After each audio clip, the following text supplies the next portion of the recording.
साथियों नमस्कार, मैं राजेश शर्मा। और चूंकि बार एसोसिएशन का चुनाव हुआ है और अभी लगभग 4-5 घंटे पहले मतगणना पूरी हुई है, तो मतगणना में संजय शर्मा जी बार एसोसिएशन के अध्यक्ष निर्वाचित हुए और जो इनका पैनल है इनका पूरा पैनल विजयी हुआ है। तो हम लोग उनसे बात करें। सर, पहले तो आपका स्वागत है। धन्यवाद। आपको बहुत बहुत शुभकामनाएं। धन्यवाद। और बड़ी शिद्दत के बहुत पूरी कड़ी मेहनत हुई इस चुनाव में, क्योंकि बड़ा चुनाव होता है बार एसोसिएशन का। तो आपने तो चूंकि बहुत सारी घोषणाएं भी कर रखी थी, और जो पूरा प्रोस्पेक्टर है अपना, तो हमारी आपके क्या महत्वाकांक्षी योजना होगी जिसका लाभ अधिवक्ताओं को और उन तमाम लोगों को मिल सके जो अधिवक्ता के साथ जुड़े हुए हैं? देखिए, जैसा कि मैंने आपको पहले बताया था कि अधिवक्ताओं के लिए कैशलेस उपचार हेतु एक स्कीम, इसके साथ साथ अधिवक्ताओं का सामूहिक जीवन बीमा, ये दो मेरी उनके सामाजिक सुरक्षा के लिए मेरी महत्वपूर्ण जो है कार्य योजनाओं में शामिल है, जिन्हें मैं प्रयास करूंगा कि जल्द से जल्द पूरा कर सकूं। हाई कोर्ट बेंच को लेकर क्या होगा? देखिए, हाई कोर्ट बेंच के लिए लेकर मैं आपको बताऊं कि सबसे पहले तो हमें जो केंद्रीय संघर्ष समिति हमारी बनी हुई है, हमें उसे सशक्त करना पड़ेगा, क्योंकि पिछले साल गाजियाबाद में जो घटना घटित हुई उसके बाद से केंद्रीय संघर्ष समिति में कुछ बिखराव आ गया। और सबसे पहली प्राथमिकता केंद्रीय संघर्ष समिति को मजबूत करने की है, उसमें जो बिखराव है उसे खत्म करने की है, और मेरठ बार की गरिमा की पुनः बहाली की है। तो यहाँ की मुख्य समस्या कौन कौन सी है? देखिए, यहाँ की जो मुख्य समस्याएं हैं उसमें यहाँ चैम्बर्स की कमी, यहाँ पर कोई पार्किंग स्थल ना होना। आप देखते हैं पूरे के पूरे कचहरी परिक्षेत्र में, जहाँ सीडीओ का भी ऑफिस है, कलेक्ट्रेट भी है, दीवानी न्यायालय भी है, जिला पंचायत भी है, कोई डेडिकेटेड पार्किंग गवर्नमेंट ने नहीं बनाई, जबकि गवर्नमेंट के लिए ये बहुत आवश्यक है कि पार्किंग बनाए। पार्किंग ना होने की वजह से यहाँ आए दिन बहुत समस्याएं उत्पन्न रहती हैं, और कचहरी की सुरक्षा व्यवस्था भी उस पार्किंग ना होने की वजह से जो है ताक पर रखी हुई है। जब कल मतगणना चल रही थी, क्योंकि लंबी चली मतगणना प्रक्रिया, तो आपके मन में क्या भाव थे? देखिए, जब मतगणना चलती है तो प्रत्याशी की सांसें ऊपर नीचे होती रहती हैं, और मेरे सामने एक ऐसे कैंडिडेट थे जो इस कचहरी में जादूगर माने जाते हैं। 6 बार अध्यक्ष रह चुके हैं, 4 बार सेक्रेटरी रह चुके हैं, 4 बार बार काउंसिल के मेंबर रह चुके हैं। तो उनके सामने लड़ना और खड़ा रहना अपने आप में एक बड़ा काम है।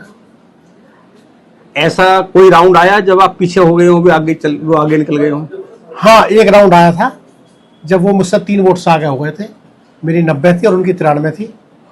बस केवल एक वो राउंड था, नहीं तो उससे पहले और उसके बाद वो कभी मेरे से आगे नहीं हो पाए। एक बार बीच में कोई ऐसा सुना गया कि बीच में ये हुआ था कि मतगणना रोकी जाएगी? हाँ, काउंटिंग रुकवाई गई थी और चुनाव अधिकारी जो थे उन्होंने काउंटिंग रोकी थी, जबकि नियमों के अंतर्गत चलती हुई काउंटिंग जो एक बार शुरू हो जाए उसे नहीं रोका जा सकता। उसके बाद यहाँ अधिवक्ताओं के विरोध के बाद वो काउंटिंग 2 या 2.5 घंटे बाद दोबारा चालू हुई, और सुबह 3 बजे जाके वो काउंटिंग पूरी हुई। अध्यक्ष जी, हम लोग देख रहे हैं, हम लोगों ने बहुत सारा कवर किया। पहले करते थे जब हाई कोर्ट बेंच का मूवमेंट चलता था तो पूरा वेस्ट यूपी बंद होता था, और हम देख रहे हैं पिछले कुछ वर्षों से तो हाई कोर्ट बेंच को लेकर बहुत ज्यादा हमें लगा कि उत्सुकता या आंदोलन को लेकर बहुत ज्यादा कुछ है नहीं अधिवक्ताओं के मन में। देखिए, उसके लिए 2 चीजें हैं। एक तो जो हमारा नेतृत्व रहा है सेंट्रल इलेक्शन कमेटी का, वो भी उदासीन रहा है, और दूसरा ये कि हम जागरूकता जो नए लड़के आए हैं उनमें पैदा नहीं कर पाए, वो जज्बा पैदा नहीं कर पाए, जिससे कि हाईकोर्ट बेंच की स्थापना के लिए वो जज्बा जो आज से 20 साल पहले था वो आज नहीं है। तो मैं प्रयास करूंगा कि मैं अपने साथियों को ये समझा सकूं कि हाईकोर्ट बेंच क्यों जरूरी है। आप जैसा आपको देखते होंगे कि इस समय इलाहाबाद हाईकोर्ट जो है वो अपने बोझ से दबी हुई है। पूरा यूपी का लॉ एंड ऑर्डर या लॉ का सिस्टम केवल और केवल इस वजह से चरमराया गया है कि इलाहाबाद हाईकोर्ट में मुकदमों की सुनवाई नहीं होती। फ्रेश बेल, फ्रेश सिविल के मुकदमे कई महीने नंबर पर नहीं आ पाते हैं। आपने भी देखा होगा कि सुप्रीम कोर्ट ने भी हाल ही में चिंता करी थी कि इलाहाबाद हाईकोर्ट की दशा पर हम चिंतित हैं। तो इसके लिए जरूरी है कि यूपी में कम से कम 4 बेंच और बने, ताकि जनता को सुलभ न्याय मिल सके।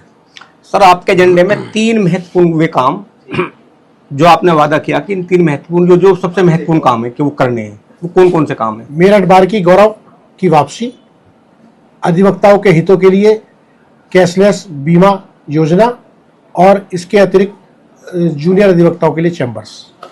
तो हम लोग बात कर रहे थे नवनिर्वाचित लेकिन यहाँ चैम्बर्स की बहुत कमी है, और अधिवक्ता बहुत ज़्यादा है, चैम्बर्स नहीं है। लगभग रजिस्टर्ड कितने अधिवक्ता हैं?